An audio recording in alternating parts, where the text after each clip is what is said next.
भगवान श्रीकृष्णाबद्दल भजन चालायचं. जगद्गुरु तुकोबरायांचं सारखं विठ्ठल विठ्ठल नित्य नेमनामी, जो नित्य भगवंताचं ध्यान करतो, नित्य नेमनामी ते प्राणी दुर्लभ असा जीव, असा जड जीव या मनुष्य लोकांचा, तो पण माणूसच.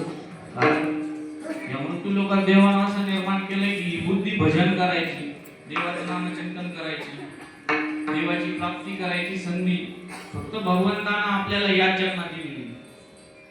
बघा, भगवंतानं आपण या मृत्यू लोकात वावरत असताना सर्वत्र जर बघितलं तर सर्वत्र प्राणी दिसतात, बरोबर की नाही? भगवंतानं सगळे प्राणी आडवे तयार केलेले, फक्त हाच एक मनुष्य जन्म आहे, हा मनुष्य देह, हा नरदेह आहे, तो जो भगवंतानं उभा तयार केलेला आहे. एक आपण आहे आणि एक झाड आहे, पण त्या झाडाला काय बोलता येत नाही, देवाचं नाव घेता येत नाही, त्याला काय भागवत ज्ञानेश्वरी गाथा काय वाचता येत नाही. फक्त आपणच एक आहे जो भगवंताचं नेहमी नामचिंतन करतो. याचं देई गडे देवाचे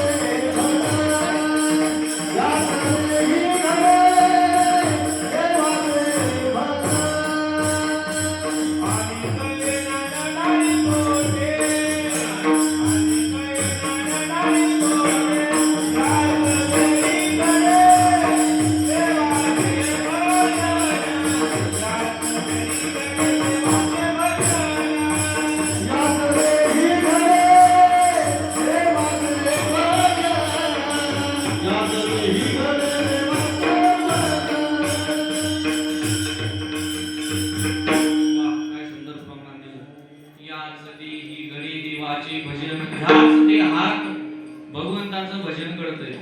पण सध्या कलियुगात झालंय असं की भगवंतानं जे आडवे प्राणी चार पायाचे जे तयार केले ते मात्र चालायला सरळ आहे. पण हा जो नरदेह भगवंतानं उभा तयार केलाय, ह्यो चालायला कसा आडवा आहे. भगवंताचं कधी नामचिंतन करतो का? फक्त काहीतरी भगवंताला मागायचं असलं तरच तो त्या भगवंताचं नामचिंतन करतो. नित्य नेमनामी ते प्राणी वल्लभी लक्ष्मीचा जो पती, तो जर आपल्याला जवळ करून घ्यायचा असेल तर आपल्याला भगवंताचं ध्यान हे नेहमी करावं लागेल. बघा, हरिपाठ प्रकरणातील हा अभंग आहे आणि चिंतन करताना माझ्या असे लक्षात आलं का हरिपाठ म्हणजे एक समाधी, बरोबर आहे की नाही?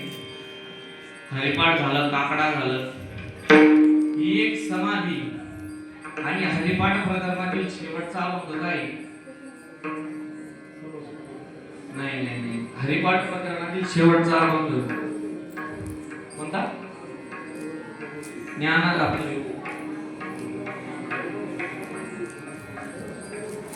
हा, सर्व सुकृताची गोडी. हा, बरोबर.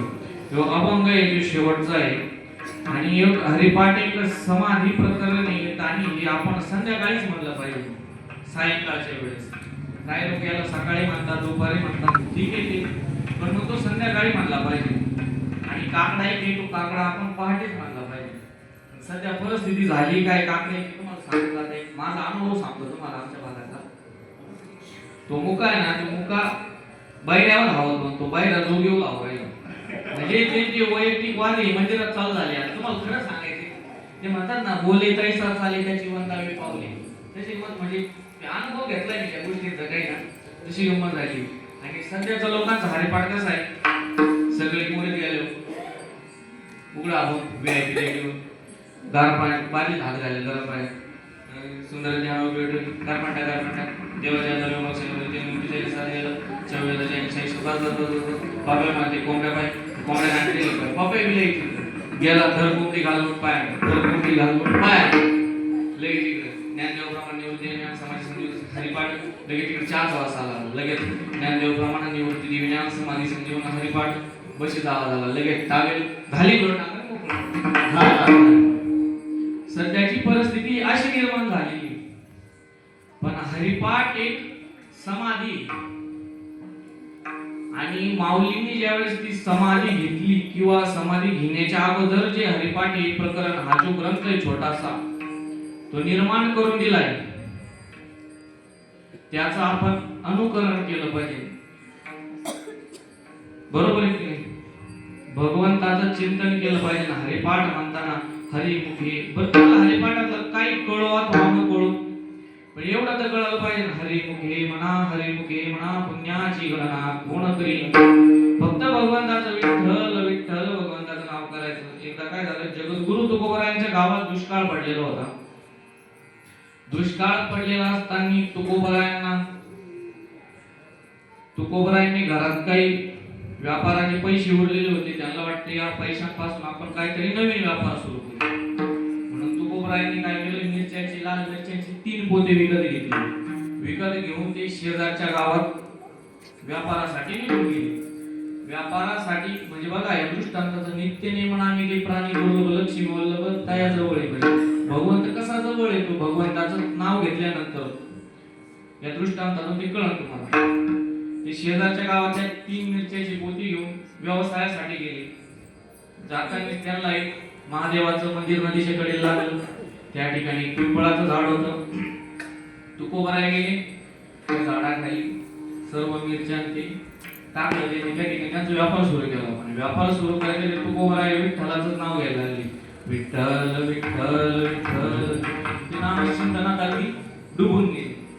तुकोबरायांचं नामचिंतन इतके तल्लीन झाले की गिराईक यायला लागलं. नंतर थोड्या वेळानं गिराईकाला ते विचारायचं, महाराज शेठजी या मिरच्या काय भावाने दिल्या नाही? तर तुकोबराय म्हणायचे, जो तुम्हाला माहित आहे भाव त्या भावाने घेऊन जा. आणि माप कसं आहे म्हणजे जे जगात माप चालू ते तुम्ही पण घ्या म्हणे. आणि तुकोबरायांचं नामचिंतन चालू, विठ्ठल विठ्ठल विठ्ठल. तुकोबरायांचं नामचिंतन चालू. लोक यायचे मिरच्या घ्यायचे. तुकोबराय ज्यावेळेस पहिले गिराईक आला त्यावेळेस तुकोबरायांनी स्वतःने काटा भरला. विठ्ठल विठ्ठल इकडे डोळे दाखवून भगवंताचं चिंतन चालू. मिरच्या भरणार आणि ओतणार त्या गिराईकाला देणार. तर तेवढ्या ते गिराईक म्हणे, महाराज अजून भरा म्हणे, कमी भरताय म्हणे. तर तुकोबरायांचं अंतःकरण इतकं उदार आहे की ते म्हणे तुमच्या हाताने घ्या म्हणे काय घ्यायचंय. तर तुकोबराय काय म्हणे, तुमच्या हाताने घ्या म्हणे काय घ्यायचंय ते. तर लोकांनी काय केलं, तुकोबरायांचं परत भजन चालू झालं, विठ्ठल विठ्ठल विठ्ठल. लोकांनी जेवढं भरता येईल तेवढं मिरच्या भरायला चालू केलं. असं 1 नव्हे 2 नव्हे असंख्य लोक त्या ठिकाणी मिरच्या घेण्यासाठी आले.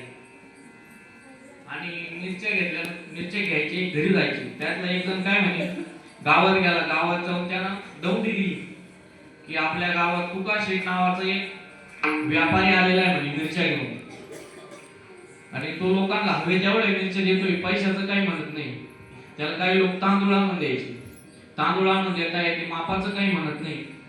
त्या गावात एक गुंड राहत होता. तो गुंड काय केला, गुंडाची प्रवृत्ती तुम्हाला माहिती आहे, रजोगुण तमोगुण आणि सत्वगुण. तर ती प्रवृत्ती त्या गुंडामध्ये होती. तो गुंड गेला तुकोबरायांपाशी आणि का म्हणे तुम्ही मिरच्या विकताय म्हणे. तुकाराम महाराज म्हणे, हो मिरच्या विकतोय म्हणे. मला मी पाहिजे म्हणे, माझ्या घरी कार्यक्रम आहे म्हणे, तर मला एक गोणी मिरची पाहिजे म्हणे. तुकोबराय म्हणे ठीक आहे, काय अडचण नाही, घेऊन जा म्हणे. त्याने धरतशी कोणीला कवळी मारली, भाव बिव काहीच नाही. तुकोबराय म्हणे पैसे कोणीचे म्हणे, देतो तुम्हाला आणून. म्हणजे काय आता पैसे आणले नाही, मी तसं झालोय, मी तुम्हाला थोड्या वेळाने माझ्या नोकरात पैसे पाठवून देतो म्हणे. मग तुकोबराय काय म्हणे, ज्यावेळेस पैसे येतील त्यावेळेस माझी गुणी पण आणून द्या. त्यावेळेस तो व्यक्ती म्हणे कोणी भेटत तुम्हाला आता पुढच्या वर्षी. तो मिरच्या घेतले घरी गेले, तुकाराम महाराजांकडे विठ्ठल विठ्ठल विठ्ठल नामचिंतन सारखं चालूच. नामचिंतनाला काही कमीच नाही तुकाराम महाराजांचं. तिकडे तो मुंड घेऊन गेला, पण ती तुकोबरायचं देवाकडे ध्यान लागलेलं होतं, विठ्ठल विठ्ठल म्हणायचे ना, पण देवाचं खाली लक्ष लागलेलं. तुकाराम महाराजांनी जो व्यापार मांडलाय, त्या व्यापारातून त्यांना जर 2 रुपये जर नफा जर भेटला नाही, तर तुकाराम महाराजांची मुलं उपाशी मरतील घरी. तर भगवंताला शेवटी काळजी पडली, तुकाराम महाराजांचं विठ्ठल विठ्ठल चालूच. शेवटी देव खाली आला आणि ज्या ज्या लोकांनी बिना पैसे देता न काही देता मिरच्या नेलेल्या त्यांच्याच घरी राहायचा. घरी गेल्याच्या नंतर सांगायचं तुम्ही इतके किलो मिरची आणलेल्या आहेत, तुमचे या भावाने एवढे एवढे पैसे झालेले द्या म्हणे. त्यांनी सगळीकडून पैसे गोळा केले आणि त्या गुंडाच्या घरी गेले. आणि गुंडाच्या घरी गेल्यानंतर त्याला एक बोलला म्हणे तुम्ही 1 गोणी मिरची आणलेली म्हणे, माझ्या शेरचीने पैसे सांगितले. ते म्हणे तू कोण आहे म्हणे, मी विठोबाचा दास आहे, नोकर आहे म्हणे मी त्यांचा, आणि नोकर आहे म्हणे मी त्यांचा. तर म्हणे माझ्या मालकांनी पैसे सांगितलेले म्हणे.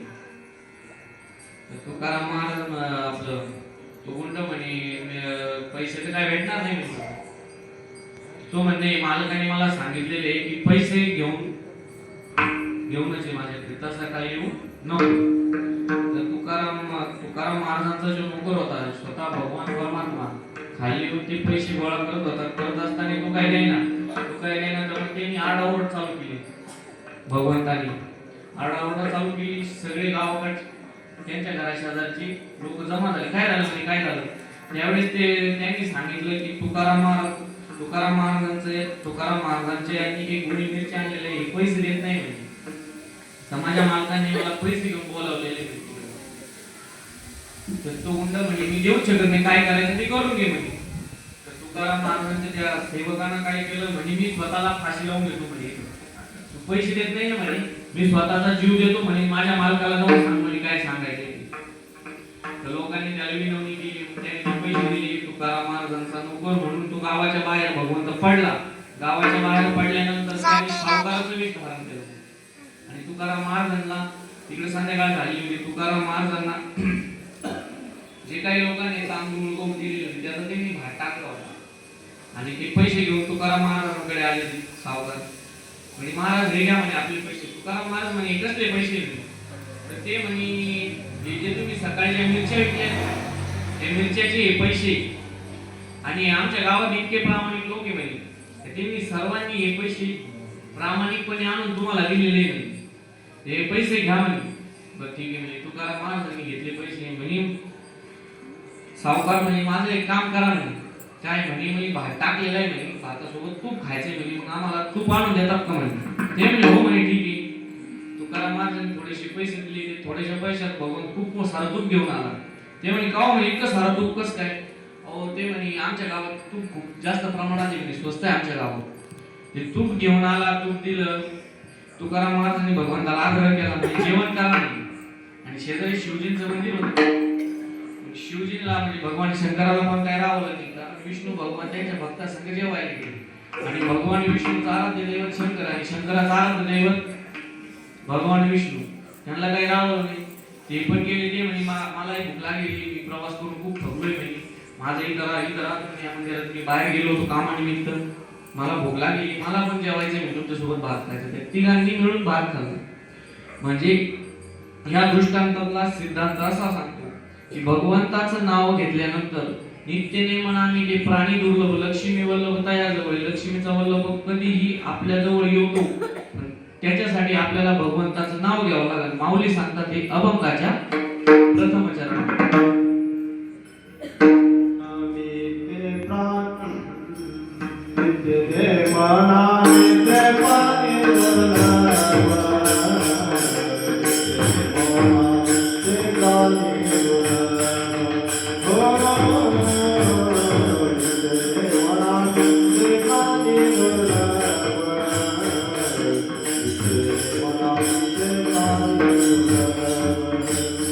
Nityane Mara Nitya